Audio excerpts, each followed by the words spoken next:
퍼지며 얻으며 살 곳이 되게, 이 제목으로 말씀의 은혜를 나누고자 합니다. 오늘 말씀 이사야서입니다. 모두 성경을 읽고 계시니까 이제 잘 알든 잘 모르든 읽은 말씀이기 때문에 낯설고 거리감보다는 익숙함과 친밀함으로 들을 수 있는 말씀일 겁니다. 자, 이사야, 이 이름 안에는 여호와는 구원이시다라는 뜻이 있습니다. 이 이름의 의미처럼 이사야서는 하나님의 구원을 선포하는 메시지입니다. 이사야서를 이제 구약의 복음서라고 부르는데 이유도 바로 그 때문입니다. 구약의 복음서가 이사야서가 됩니다. 이사야서에 또 다른 별명이 있는데 작은 성경이라고 합니다. 성경이 몇 권으로 되어 있죠? 66권. 이사야서가 그럼 몇 장이게요? 66장입니다. 성경 66권은 구약 39권, 3구, 그 다음에 신약은 몇 권이죠? 27권, 이렇게 구성되어 있죠. 이사야서 역시 크게 두 부분으로 나눕니다. 첫 부분이 1장에서 39장까지 39장, 두 번째 부분이 40장에서 66장까지 27장입니다. 신구약 성경과 똑같죠.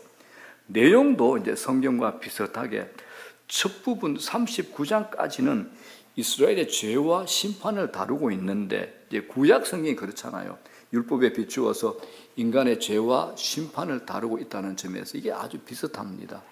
두 번째 부분 40장부터 66장까지 27장은 구원의 소망을 또 다루고 있습니다. 이것도 신약 성경 27권이 그리스도로 말미암은 구원의 약속을 다루고 있다는 점에서 비슷합니다.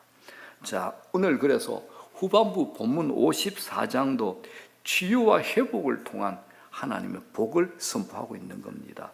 자, 1절을 보겠습니다. 잉태하지 못하며 출산하지 못한 너는 노래할지어다. 이게 이제 조금 말이 모순이죠. 잉태하지 못하고 출산하지 못한 자들에게 노래하라라고 말합니다. 잉태하지 못하고 출산하지 못한 자는 이스라엘 백성들의 포로된 모습을 비유하고 있습니다. 포로 생활했잖아요. 바벨론 포로 70년입니다. 여러분, 이스라엘 백성들이 애굽에서 나올 때 장정만 몇 만이었죠? 60만. 아이들까지 다, 여자까지 다 하면 200만이었습니다. 그런데 바벨론 포로 생활의 1차로 돌아온 사람들은 불과 4만 2천 명 정도밖에 안 됐습니다. 이게 이제 에스라스의 숫자가 나와요. 이 숫자는 출애굽 당시에 14분의 1에 불과한 아주 미약한 숫자가 됩니다. 패망에 가까운 나라의 연약한 모습이죠. 마치 고난 속에서 자녀를 잉태하지 못해 대가 끊겨버린 소망이 없는 모습입니다. 여러분, 그 고대 사회, 성경에 기록된 고대 사회에서 자식을 낳지 못한 여인의 수치의 모습은 대가 끊겨서 소망이 없기 때문에 그렇습니다. 지금 이스라엘의 모습이 그러하다라는 겁니다. 그런데 성경은 뭐라 그럽니까? 그들에게 노래하라라고 합니다.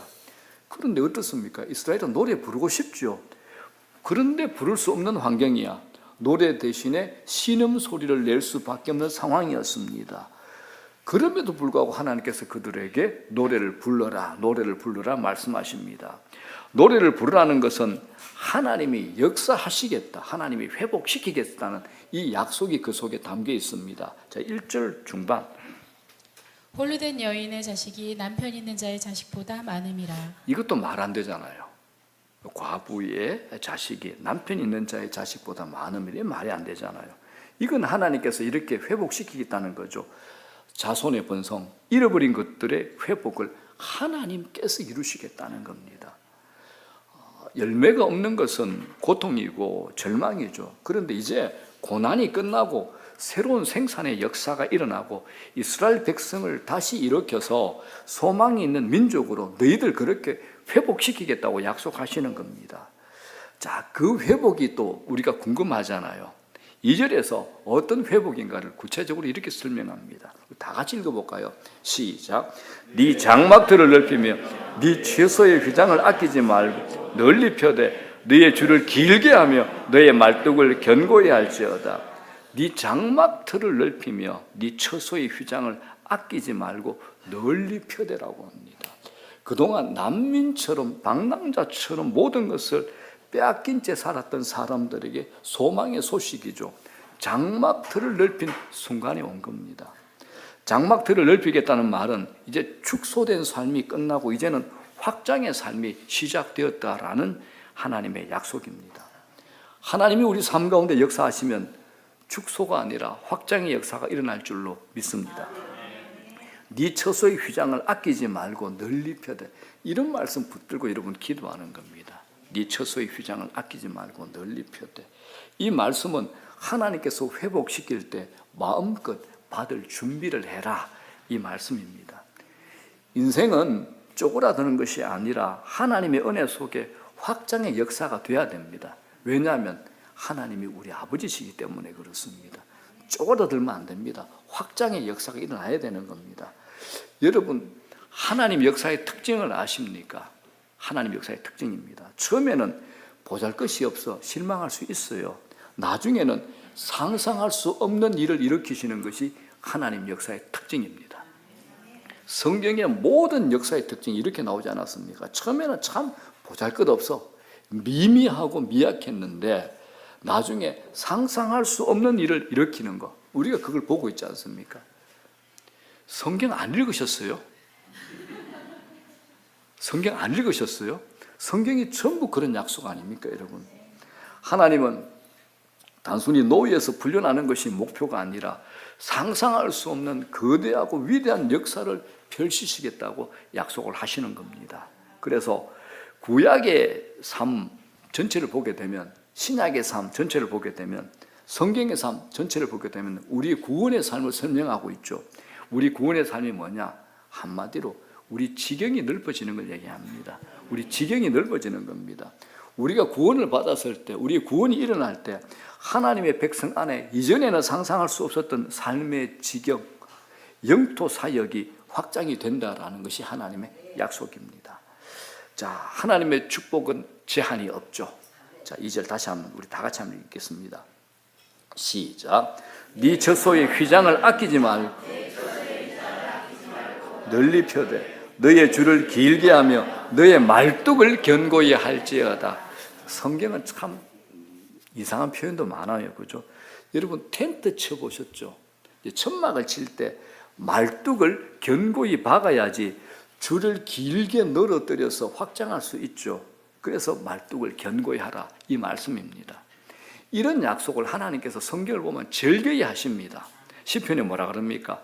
네 입을 크게 열라 내가 채우리라. 네 입을 크게 열랍니다. 기도할 때 여러분 쫀쫀하게 하지 마십시오. 넓게 하십시오. 네 입을 크게 열라 내가 채우겠다. 요수아에게 뭐라 그럽니까? 발바닥으로 밟는 곳은 모두 내가 너에게 주겠다 하십니다. 자, 신약 에베소서에 뭐라 그럽니까? 우리 가운데서 역사하시는 능력대로 내가 구하거나 생각하는 모든 것에 더 넘치도록 능히 하실 이에게 약속합니다. 하나님의 백성된 우리가 기도뿐만 아니라 믿음의 생각조차도 내가 믿음으로 가지고 생각할 때는 그 믿음조차도 그 믿음을 보고 하나님께서 넘치도록 채우시겠다 약속하신 겁니다. 자, 이런 약속들을 하나님께서 절개하신다. 그렇다면 여러분 우리가 생각을 바꿔야죠. 하나님은 우리 인생 가운데 역사하시면 무제한으로 주실 수 있지만 중요한 것은 두 가지 있습니다. 내 믿음의 분량. 우리는 항상 보이는 것, 듣는 것, 거기에 쪼그라들고 거기에 쫀쫀해들고 거기에 주지 않습니다. 그게 뭐가 필요합니까? 믿음의 분량이 필요합니다. 믿음의 분량입니다. 또 받을 그릇의 정결함입니다. 온갖 죄 다 지으면서 하나님 주시옵소서 그러면 하나님의 거룩한 것을 담을 그릇이 내게 있는가라는 것을 확인하셔야 됩니다. 받을 그릇의 정결함 그리고 내 믿음의 분량입니다. 하나님은 능치 못하실 일이 없으신 분이기 때문에 받는 우리가 항상 문제가 되더라는 겁니다. 이 말은 여러분 이스라엘 바빌론 포로의 생활 때처럼 지금 우리에게도 과거의 실패가 자꾸 떠오르죠. 내게 낭망이 찾아와요.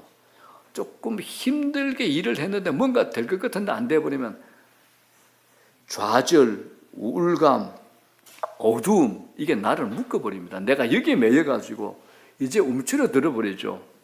그런데 주님께서 야 그런 거 하지 말고 적극적으로 내가 너 함께 할 테니까 너 장막 더 넓히고 휘장을 아끼지 말라라고 말씀하시는 겁니다. 이거 우리의 믿음이죠. 세상 사람하고 똑같은 방식으로 우리가 살게 된다면 우리에게 하나님이 무슨 필요 있습니까? 이 성경이 무슨 필요가 있습니까? 아무 의미가 없잖아요. 무언가가 있어야 다른 게 있어야 될 거 아닙니까? 이게 이제 우리가 정인이 되는 겁니다, 여러분. 자, 3절 한번 보겠습니다. 3절. 이는 네가 좌우로 퍼지며 네 자손은 열방을 얻으며 황폐한 성읍들을 사람 살 곳이 되게 할 것임이라. 오늘 설교 제목이 이제 나왔죠, 그죠? 네가 좌우로 퍼진다. 네 자손이 열방을 얻는다. 황폐한 성읍들을 사람 살 곳이 되게 할 것입니다. 자, 여러분, 우리가 구원을 얻고 하나님의 백성으로서 믿음의 삶을 살면서 우리의 영역이 좌우로 퍼져야죠. 그리고 열방 이 세상을 얻으려면 어려운 사람들을 살게 만드는 확장의 역사가 또한 일어나야 될 줄로 믿습니다. 이런 일들이 우리 모두에게 일어나기를 주의 이름으로 축복합니다. 자, 그러면 우리가 어떻게 해야 이런 역사를 얻을 수 있을까요? 이런 역사를 얻기 위한 성경이 우리에게 말씀하는 것 3가지를 한번 확인해 보겠습니다. 첫 번째입니다. 여러분, 마음이 넓어져야 됩니다. 마음이 넓어져야 됩니다. 마음의 태도는 너무 중요합니다. 특별히 하나님의 일하심과 역사에 대해서 열린 태도가 필요합니다. 하나님은 마음이 열린 사람을 사용합니다. 하나님의 역사가 일어나기 전에 먼저 내 마음에 확장이 일어나야 되는 겁니다. 마음이 넓다는 게 무슨 뜻일까요? 관계의 벽을 허무는 겁니다. 이게 이제 사도행전에 나오죠. 사도행전 1장 8절. 다 같이 시작. 너희가 운명을 받고 예루살렘과 온 유대와 사마리아와 땅끝까지 이르러 내 증인이 되리라 하시니라. 우리가 권능을 받아서 성령을 통해서 제일 처음에 예루살렘, 두 번째 온 유대, 세 번째 사마리아, 네 번째 땅끝. 어디에서 제일 많이 걸리나요? 사마리아에 제일 많이 걸리죠. 우리가 주목해야 될 곳이 바로 사마리아입니다. 자, 유대 나라와 사마리아는 지역 갈등이 있죠. 그 다음에 이 종교적인 갈등 아주 심합니다. 그래서 유대인들은 사마리아인들을 개 취급했습니다. 사람 취급을 안 했죠. 유대인들에게 사마리아는 편견과 넘지 못할 벽이었습니다. 그런데 성령이 임하시니까 무시하고 편견을 가졌던 그 사마리아의 벽을 허물고 땅끝까지 너희들이 갈 수 있다라고 하나님께서 우리에게 말씀하시는 겁니다. 자, 이 말씀을 우리에게 적용해 봅시다. 우리 속에 있는, 내 머리 속에 있는 사마리아 땅의 편견을 무너뜨리지 못하면 땅끝까지 갈 수 없다라는 겁니다. 여러분 마음속에 있는 사마리아 누구십니까? 내 마음속에 있는 용서가 안 되는 사마리아 누구입니까? 넘어가지 못하는 사마리아 누구입니까? 좀 넓게 봐가지고 우리나라, 우리 지금 한국교회, 우리 누구에게도 누구는 또 일본에 대해서, 누구는 중국에 대해서 좋지 않은 감정이 많이 남아 있습니다. 그런데 그런 마음들을 예수 믿는 사람들은 뛰어넘으셔야 됩니다. 온 세계 땅끝까지 복음을 전가하려면 감정적인 벽을 뛰어넘어 마음을 넓히셔야 됩니다. 예수님 당시에 나사렛 사람들이 예수님에 대해서 편견을 가지고 있었습니다. 그러니까 주님께서 자기 고향 땅에서는 역사를 하지 않으신 겁니다. 하나님의 역사가 일어나려고 하면 사람들과의 관계의 벽이 허물어져야 됩니다. 사람과 사람과의 벽을 허물면 새로운 세계가 열리죠. 여러분, 받아들이기 힘들었던 사람들을 한번 품어보십시오. 그 순간부터 세상이 넓어지고 또 있습니다. 마음이 후련해집니다.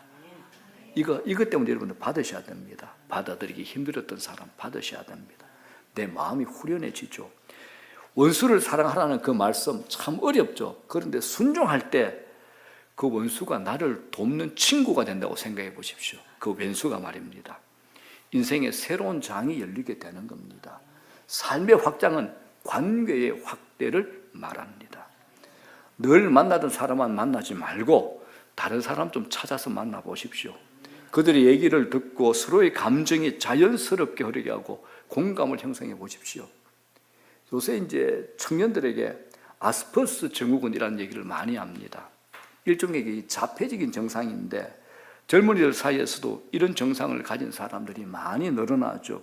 이게 무슨 말이냐? 홀로 지내기를 좋아하고 다른 사람에게 관심을 가지지 않고 자신의 감옥 안에 들어가서 불행하게 사는 것. 이게 이제 아스퍼거 증후군입니다. 여러분, 이게 이제 교회도 마찬가지입니다. 교회 공동체가 집단적인 폐쇄성을 가지면 공동체 전체가 죽습니다. 저희 교회가 우리가 제일 처음에 알파를 몇 년도에 했죠? 한 5년 됐나요? 한 5, 6년 전에 저희 교회 이제 처음 알파를 할 때였습니다. 그때 저희 교회가 조금 아픔이 있었습니다. 많은 분들이 왜 우리가 알파를 해야 되느냐. 거기다가 또 이제 이게 비즈니스 하는 분들이 많이 섞여 있어가지고 이제 그런 반대들이 좀 있었습니다. 저는 딱 하나. 복음으로 사람을 살릴 수 있다면 교회는 무조건 해야 된다. 이렇게까지 얘기했습니다. 만일에 술을 파는 막걸리 협회 직원들이 와서 내게 알바합니다라고 하면 저는 했을 겁니다. 사람 살리는 겁니다. 이게 이제 이거 따지고 우리 교회 따지고 너희 교회 따지고 뭐 이 일 저 일 따지면 우리가 할 수 있는 게 아무것도 없습니다. 교회가 폐쇄성에 갇히면 복음으로 끝이 나는 겁니다. 이제 복음의 문이 열리는 겁니다. 굉장히 위험한 겁니다. 교회는 문을 여셔야 됩니다. 우리 모두가 마음을 여셔야 됩니다. 사도행전을 보게 되면 여러분 예루살렘 교회, 초대 예루살렘 교회 보십시오. 은혜를 받아서 성령은 임해서 그런데 이 초대 교회가 폐쇄적인 공동체였습니다. 그러니까 예루살렘을 못 넘는 거예요. 거기에 갇혀버린 겁니다. 그런데 안디옥 교회는 열린 공동체였습니다. 하나님이 안디옥 교회 같은 것을 원하시는 겁니다. 자, 베드로 보십시오. 사도행전에 민족적 편견이 있으니까 이방인 고넬료를 만나는 게 마음이 걸렸잖아요. 우리도 편견을 많이 가지고 있으면 그 편견이 하나님께서 쓰시는 일에 장애 요소가 됩니다. 내 안에 있는 편견들 여러분들 이거 좀 깨셔야 됩니다. 우리도 나도 모르게 누구나 가지고 있는 편견이 있습니다. 편견이 많을수록 하나님이 쓰시기에 불편합니다. 구약의 요나 민족적인 편견이 있었잖아요. 그것이 요나의 인생, 자기가 선지자인데 요나의 인생을 왜곡되게 만들었습니다. 하나님께서 강제로 밀어붙여가지고 니느웨로 보내버리잖아요. 편견이 있어도 하나님이 쓰시기는 쓰시지만 요나가 안 해도 되는 고생, 죽을 고생하면서 겨우 마지막에 쓰임 받았지 않습니까? 오늘 본문에서 말뚝을 견고히 박으라는 것, 현실에 안주하라는 말씀이 아닙니다. 줄을 넓게 펴기 위해서 박으라는 겁니다. 내 마음에 내가 갇혀 있으면 안 된다라는 겁니다. 우리는 우리의 한계를 벗어나지 못할 때가 많아 우물 안에 개구리가 될 때가 많습니다. 여러분, 우리 삶을 여셔야 됩니다. 그러기 위해서 먼저 내 마음을 열어야 됩니다. 마음을 열기 위해서 내가 가지고 있는 편견의 벽을 넘어야 되는 겁니다. 사도행전의 베드로가 편견을 깨뜨리지 못하고 예루살렘에 머물러 있으니까 하나님께서 어떻게 하십니까? 외부의 핍박을 통해서 예루살렘 교회를 흩어져 버렸습니다. 그래서 땅끝까지 복음이 전거되는 그 역사가 시작이 되잖아요. 우리 인생 하나님께서 다양하게 쓰시기 원하십니다. 우리가 지금 글로벌 시대를 살고 있잖아요. 어느 나라에 있든 간에 인터넷망 하나면 통할 수 있게 세상이 열려 있습니다. 제가 제 라떼를 좀 하겠습니다. 제가 90년대 처음 직장 생활할 때 어떤 직원이 국제 전화를 쓴 거야, 미국에다가. 그때는 우리 인터넷도 없었고 그냥 일반 전화였어요. 그러면 이제 총무부에서 전화요금 명세서 갔던데 갑자기 평소에 쓰던 것보다 많이 나와서 거기다 국제전화 미국이 찍힌 거예요. 회사가 난리 난 거예요. 이사가 전 직원 다 모아놓고 누가 국제전화 써서 이렇게 된 겁니다. 그게 90년도야. 지금 어떻습니까? 우리 박판정 목사님, 이영희 사모님 매일 미국에 있는 소영이하고 매일 무료로 통화합니다. 얼굴 보면서 화상 통화합니다. 무료로요. 우리가 이런 시대에 살고 있습니다. 이게 이제 몇십 년 전만 해도 꿈이었잖아요. 지금 누구나 알 수 있습니다. 이런 세상에서 예수 믿는 사람들 통해서 하나님께서 놀랍게 일하실 수 있다라는 겁니다. 여러분, 우리 은혜 받아야 됩니다. 은혜 받아야 열린 마음이 생겨납니다. 하나님의 역사가 일어나는 교회의 특징을 보게 되면 바로 열린 공동체입니다. 열린 공동체는 편견이 없고 경계선이 아주 넓습니다. 모두를 다 끌어안습니다. 교회가 우리만이 모이는 폐쇄 공동체가 아니라 열린 마음을 가지게 될 때 하나님이 우리 교회를 축복해 주실 줄로 믿습니다. 여러분, 우리 모두 다른 사람들과의 관계에 적극성을 띠고 손을 내미십시다. 개인의 삶, 가정도 여셔야 됩니다. 삶의 축복은 관계의 축복입니다. 은혜를 받으면 마음이 열리고 사람들이 나를 찾아오게 됩니다. 사람들이 나를 좋아하고 찾아오게 되는 것은 내 장막터가 넓어졌기 때문입니다. 물리적인 내 집의 평수가 넓어지는 게 아니라 내 삶의 관계성이 확장되고 내 지경이 깊어지고 넓어질 때 인생의 장막터가 넓어지는 겁니다. 첫 번째가 뭡니까? 내 마음이 넓어져야 됩니다. 두 번째, 섬김의 범위가 넓어져야 되는데, 얼마 전에 이제 서울의 사랑의 교회에서 한국교회 섬김의 날을 3번째로 했습니다. 영상을 잠깐 한 3분짜리 좀 볼 텐데, 사랑의 교회에서 전국에 있는 힘들고 어려운 목회자 7,500명을 초청을 했습니다. 3년째입니다. 어떻게 섬겼는가 한번 보겠습니다. 이렇게 목사님들이 많이 왔습니다. 이 사랑의 교회입니다. 전국에 7,500명이 왔습니다.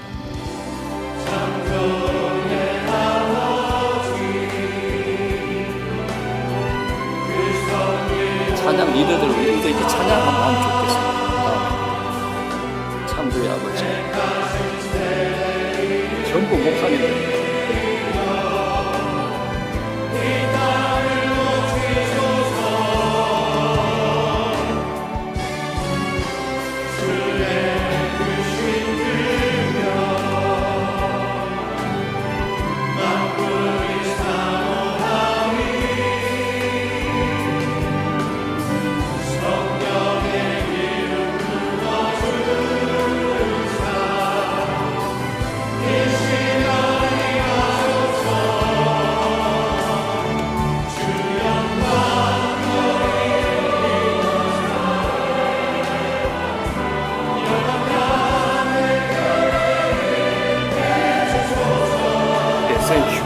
여기까지.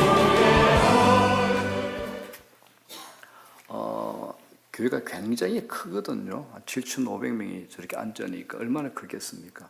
많은 교회에서 욕을 했습니다. 시골 교회에서도 많이 욕을 했습니다. 우리 도와주지, 왜 교회 크게 짓냐? 근데 교회를 저렇게 크게 지니까 또 오정현 목사님 또 저런 일을 하세요. 3년째 지금 하고 있습니다. 7,500명을 초청했는데 약 2박 3일 하니까 지방에서 오시면 그분들 어떻게 해야 됩니까? 모든 교인들이 자기 집을 다 열어줘. 2박 3일 동안 오신 분들 집에 모시고 식사 대접해. 공간이 안 나오면요 헌금을 해요. 그래서 주위 호텔을 다 잡아줘. 제가 들은 얘기는 1인당 한 100만 원 정도를 투자했다 하더라고요. 그러니까 70억이야. 70억을 교회에서 하는 겁니다. 저게 섬김입니다. 자기 교회, 저 사랑의 교회에서 할 일이 얼마나 많겠습니까? 선교사들 얼마나 많이 보내겠습니까? 주위에서 뭐 이것저것 도와달라는 데가 얼마나 많겠습니까? 그럼에도 불구하고 목숨을 걸고 저걸 하더라고요.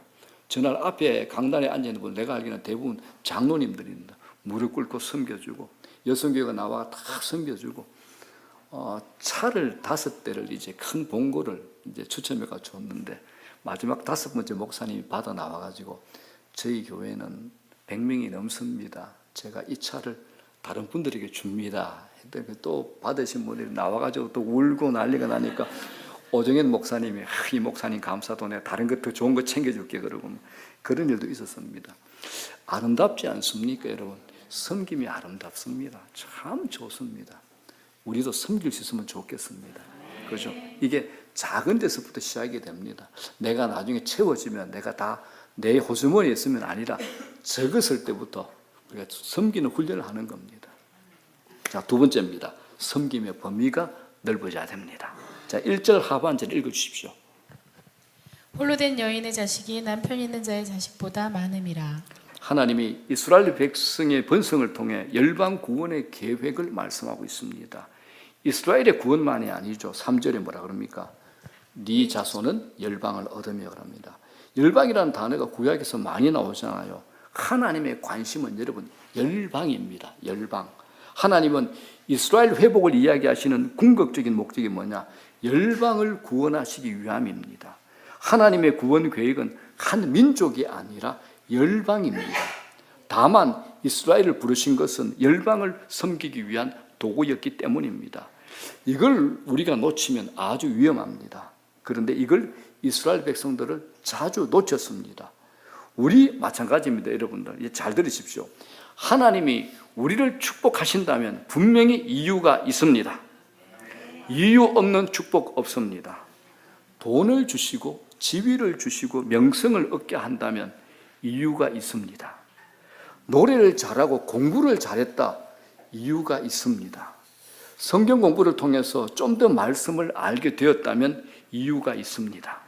교회가 부흥한다면 이유가 있습니다. 하나님이 내게 은혜를 폭포수같이 부어주신다면 이유가 있는 겁니다. 별로 감동을 안 하시네요. 여러분, 축복을 방석으로 여기고 혼자 깔고 앉아 있으면 안 된다라는 겁니다. 하나님이 축복하시는데 축복의 이유를 모른다면 하나님께서 우리에게 깨닫도록 만지실 겁니다. 장막틀을 넓혀가는데 나 혼자만을 위해서라면 무슨 의미가 있겠습니까? 전적으로 섬김을 위해서입니다. 교회에서 어느 정도 은혜를 받으면 섬기는 자로 변하셔야 됩니다. 그냥 받는 은혜 필요 없습니다. 적당하게 받은 은혜를 사용할 때 진짜 큰 은혜로 변하게 되는 겁니다. 다른 사람 섬기는 거 여러분 쉬운가요? 힘든가요? 힘들죠. 힘든 일입니다. 그런데 힘든 가운데 섬기면서 영적 에너지가 나오게 되는 겁니다. 성령의 역사하시고 도와주는 거죠. 섬기다 보면 내 인생이 확장이 됩니다. 섬김의 분량이 넓혀가는 것이 내 인생의 확장입니다. 여러분, 섬김의 삶은 부메랑입니다. 부메랑 아시죠? 갔다가 돌아옵니다. 여러분의 집도, 우리의 모든 집도 섬김의 삶을 위해서 넓혀지기를 주의 이름으로 축복합니다. 그러므로 여러분들 무조건 달라고만 기도하지 말고 섬김을 위해 쓰겠더니 하나님 나 주십시오라고 기도하셔야 됩니다. 섬김을 받으려고만 하면 인생이 좁아지죠. 그러나 섬기려고 하면 할 일이 정말 많아집니다. 우리 교회가 셀 수 없는 무리들이 모여서 기도하고 부흥을 구하는 것 딱 하나입니다. 한국 교회를 섬기려고 하게 합니다. 섬기기 위함입니다. 나 잘 살게 해달라고 기도하지 말고 하나님 나 100명 먹이고 살릴 수 있도록 섬김의 마음 주십시오라고 기도해 보십시오. 나 100명 먹이게 살려야 됩니다. 이것 좀 주십시오. 기도해 보십시오. 내 비즈니스를 통해서 내 사업을 통해서 여러 사람을 먹여 살리면서 복음을 전할 수 있는 기회 달라고 해보십시오. 이거 하나님 얼마나 기뻐하시는 겁니까? 이런 기도하셔야 됩니다. 이래야지 내 마음에 찝찝함이 없고 담대함으로 뻔뻔하게 아버지께 구할 수가 있게 됩니다. 이런 기도하셔야 되는 겁니다. 내 생각 안에 섬김의 개념을 가지고 있는 사람하고 나 혼자 잘 먹고 잘 살고자 하는 사람의 발성이 다르죠. 그리고 우리 생각 안에 항상 섬김의 개념을 가지고 있어야 됩니다. 나 혼자 잘 살고 잘 먹고 하자고 하는 것은 쪼그라드는 인생이지만은 섬기고자 하는 사람은 하나님의 인생의 지경을 넓혀 주십니다. 삶의 목적이 나 혼자 잘 먹고 잘 사는 것이 되면 너무 초라할 겁니다. 여러분, 정인의 영이 무슨 영입니까? 정인의 영이 섬김의 영입니다. 나를 통해서 하나님이 드러나는 겁니다. 이게 정인의 영입니다. 요나서 읽어보셨죠? 요나서 4장을 보게 되면 박능굴이 시들어가지고 벌레가 먹고 있는 것을 요나가 보고 막 짜증을 냅니다. 요나가 싫어했던 니느웨 백성들이 회개하고 죽기로 돌아오는 막 역사가 일어나고 있는데 요나는 그런 선교는 관심이 없고 박능굴이 시들어 그늘이 없어져서 죽고 싶으니까 막 데려가 달라고 하나님 나 데려가 달라고 그런 기도합니다. 니느웨 백성을 섬길 생각을 못하는 겁니다. 그래도 하나님께서 요나를 사용하셔서 복음의 역사를 일으키지 않습니까? 섬김을 포기하면 섬기지 않는 것으로 끝나는 게 아니라 한심한 인생으로 끝이 납니다. 별것 아닌 한심한 주제를 가지고 인생 다 소비하게 되는 겁니다. 섬김의 개념을 가지지 못하면 별것 아닌 것에 원망과 불평으로 세월을 보내게 되는 겁니다. 여러분, 교회 안에서도 섬김의 삶을 살게 되면 교회 생활이 달라집니다. 섬김의 개념을 가진 분들은 교회를 다녀도 다른 사람을 배려하는 마음이 참 많습니다. 공동체를 편안하게 하려고 노력하고 내가 어떻게 섬길 수 있을까 생각을 합니다. 인생의 확장은 집이 넓어지고 출세하는 것이 아니라 섬김의 삶, 이웃을 섬기게 해달라고 기도하는 겁니다. 하나님이 그 마음을 귀하게 여기고 역사하게 될 줄로 믿습니다. 우리가 받은 구원과 회복은 섬김을 위한 부르심입니다. 세상 사람들은 자신의 상처와 어려움으로부터 어떻게 치유될까 관심이 많지만 우리는 우리를 통해서 다른 사람들을 치유하고 세우는 데 관심이 있는 겁니다. 다른 사람을 진심으로 섬기는 단계까지 가면 진정한 치유가 일어납니다. 우리가 이제 제가 제자 훈련하는 교재, 이게 많이 분들이 저한테 제자 훈련하는데 교재 앞에 이제 이런 내용이 나오죠. 5단계가 나옵니다. 모든 그리스도인은 5단계를 거치면서 성장합니다. 1단계가 뭡니까? 하나님의 존재를 의심하는 수준. 손 들어보십시오. 1단계. 없는 줄로 믿습니다. 구원이 없는, 확신이 없는 초신자. 2단계. 자기 수준에만 매달려 있는 수준. 이 미숙한 신자죠. 3단계 뭡니까? 남의 문제를 위해서 섬기는 수준. 적어도 우리 모두가 이 수준 돼야 됩니다. 4단계는요. 다른 사람을 영적으로 도울 수 있는 수준. 자, 5단계. 다 같이 시작. 우리 이곳까지 갑시다. 주님을 위한 승 이곳까지는 가셔야 됩니다, 여러분들. 자, 여러분 몇 단계 같아요, 자신들이?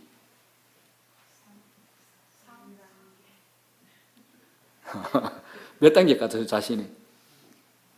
내가 몇 사람한테 묻고 싶은데 물어봐도 될까요? 물을까요, 묻지 말까요?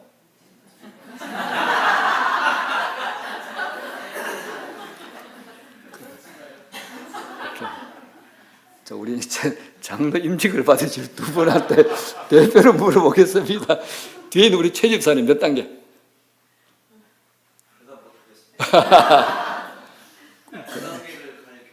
예? 5단계요? 우리 집사님은 뭐 선교에 지금 사명을 가지고 계신 분이니까. 우리 권 집사님. 저는 3단계, 4단계 차이인 것 같습니다. 3.5단계. 뭐 다른 분. 우리 권 집사님이 저라면 다른 사람 얘기할 사람 아무도 없다 이제.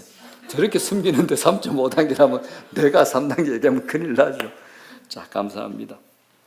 뭐 자기 나름대로 평가 기준이 또 다 다르기 때문에 예. 자, 우리가 오래 교회를 섬기다 보면 나는 이만큼 하면 됐다. 이거 절대 아닙니다. 주님이 부르시는 날까지 섬기셔야 되는 겁니다. 자, 이제 세 번째입니다. 요거까지입니다.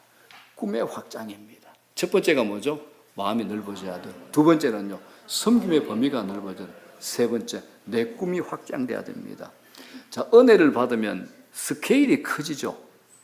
그렇죠? 교회 처음 오신 분들이 이제 막 은혜를 받게 되면 교회에 와가지고 뭐 이거 합시다, 저거 합시다, 스케일이 커져가지고 목회자들이 쩔쩔매는 경우가 참 많습니다. 여러분, 한 번도 갈릴리를 떠나본 적이 없는 갈릴리 촌 동네에 살던 촌놈들에게 주님은 모든 민족에게 제자를 삼으라라고 말씀하셨잖아요. 예수님마저도 예루살렘을 떠나지 않았던 나사렛 목수의 아들이었습니다. 그런데 주님은 2000년 전에 이미 글로벌 비전을 가지고 계셨습니다. 사도행전의 비전이 뭡니까? 예루살렘과 온 유다와 사마리아 어디까지죠? 땅 끝까지입니다. 기독교의 비전은 처음부터 여러분 월드 비전입니다. 기독교의 비전은요, 내 비전 아닙니다. 월드 비전입니다. 사도행전은 복음이 점점 확장돼 가는 과정을 그리고 있습니다. 하나님의 은혜와 성령이 임하실 때 그릇이 커지고 마음이 커지면서 섬김이 커지면서 꿈도 커지는 겁니다. 비전이 커지는 거죠. 베드로가 예수님의 제자일 때 12명하고 함께 다니면서 티격태격 했잖아요. 그런 한 사람에 불과했지만 사도행전에서는 한 번의 설교로 3,000명, 5,000명을 돌아오게 만들었습니다. 베드로의 생각과 비전이 완전히 바뀌었을 겁니다. 성령이 임하시기 전에는 이런 일이 일어나리라는 것은 상상도 하지 못했겠죠. 그러나 그가 성령을 힘입고 복음을 전해서 수천 명의 사람들이 돌아온 역사가 일어날 때 그의 생각에 혁명이 일어난 겁니다. 두 종류의 사람이 있습니다. 크리스찬 중에서도 계산하며 사는 사람, 두 번째 꿈을 꾸며 사는 사람. 여러분 어떤 사람입니까? 계산하며 사는 사람입니까? 꿈을 꾸며 사는 사람입니까? 우리는 어떤 사람입니까? 우리는 계산으로 사는 사람이 아니라 꿈을 꾸며 사는 사람입니다. 여러분, 우리 모두 믿음 있는 사람이잖아요. 믿음은 꿈을 일으킵니다. 비전을 일으키죠. 믿음은 바랄 수 없는 것들을 바라게 되는 겁니다. 지금 전 세계에서 최대의 이슬람 국가 인도네시아에서 기독교가 강력하게 일어나고 있습니다. 한 20에서 25%까지 보고 있는 분도 있습니다. 인도네시아에서요. 전 세계 최고의 무슬림 국가 인도네시아에서요. 또 아프리카 남미 쪽에서도 부흥이 일어나고 있습니다. 그런데 부흥의 출발지 서구 교회는 완전히 몰락하고 있는데 지금 우리 한국 교회를 바라보고 있다고 합니다. 그래서 12.7 우리 연합예배 드릴 때도 미국의 총장, 독일의 총장들이 와서 한국이 마지막 희망이다, 부럽다, 이런 얘기를 하셨잖아요. 한국이 희망입니다, 여러분. 하나님의 축복은 늘 확장된 개념입니다. 아브라함을 축복하실 때 뭐라 그럽니까? 내가 너로 큰 민족을 이루고 모든 족속이 너로 말미암아 복을 받을 것이라 라고 말씀하지 않았습니까? 하나님은 복을 얘기하실 때마다 주변과 연결해서 말씀하셨습니다. 이거 잊어버리면 안 됩니다. 하나님은 복을 말씀하실 때마다 항상 주변과 연결해서 말씀하셨습니다. 내 안에 갇히지 말아라는 겁니다. 나만의 복이 아니라 어디에 머물러 있지 않고 끊임없이 확장되기를 원하신다는 겁니다. 자, 3절 우지 다시 한번 읽겠습니다. 시작. 이는 네가 좌우로 퍼지며 네 자손은 열방을 얻으며 황폐한 성읍들을 사람 살 곳이 되게 할 것입니다. 설교 제목 이해하시겠죠? 퍼지며 얻으며 살 곳이 되게. 이전까지는 사람이 살 곳이 못 되고 사는 게 아니었습니다. 근데 이제는 달라졌습니다. 회복되고 새로운 움직임이 시작됐습니다. 할 일이 많아지고 활기를 찾게 되고 그 백성을 통해 주변이 사람 살 곳이 되게 번성케 되는 역사를 이루시겠다고 약속하신 겁니다. 하나님은 크신 분입니다. 살 곳이 못 되었던 곳도 사람이 살 곳 되게 만드는 놀랍고 풍성한 역사를 하나님께서는 이루실 겁니다. 자, 이제 말씀 정리합니다. 자, 여러분 적어보십시오. 우리는 해야 할 일이 참 많습니다. 이 세상에서 깨어지고 상하고 고통하는 많은 일을 우리는 그냥 바라봐서는 안 됩니다. 하나님의 마음으로 세상을 변화시키는 하나님의 사람이 되어야 될 줄로 믿습니다. 우리 꿈을 가지십시다. 꿈 가지셔야 됩니다. 꿈이 있어야 우리가 살 이유가 있는 겁니다. 꿈이 분명할 때 내 기도도 불이 붙습니다. 내 기도가 활활 타오르게 됩니다. 기도가 일어나는 곳에는 복음의 역사가 일어납니다. 복음이 강력하게 역사하면 그곳에 사람들이 모이게 되고 회복의 역사가 일어나게 됩니다. 그곳이 신바람 나는 곳이 되죠. 마음을 넓힙시다. 우리의 삶은 섬김을 위해서 존재합니다. 하나님의 마음으로 이 땅을 바라볼 때 하나님이 부르십니다. 그것이 기도든지 경험이든지 달란트든지 무엇으로 가득하든 하나님께서 우리를 부르신다라는 겁니다. 자, 이 시대 속에서 하나님의 음성에 민감하게 반응하여 생산이 끊겼던 이스라엘이 다시 회복하여 그 백성을 통해 열방을 구원케 하시려는 구원의 이 놀라운 계획 안에 오늘 우리 모두가 들어가기를 주님의 이름으로 축원합니다.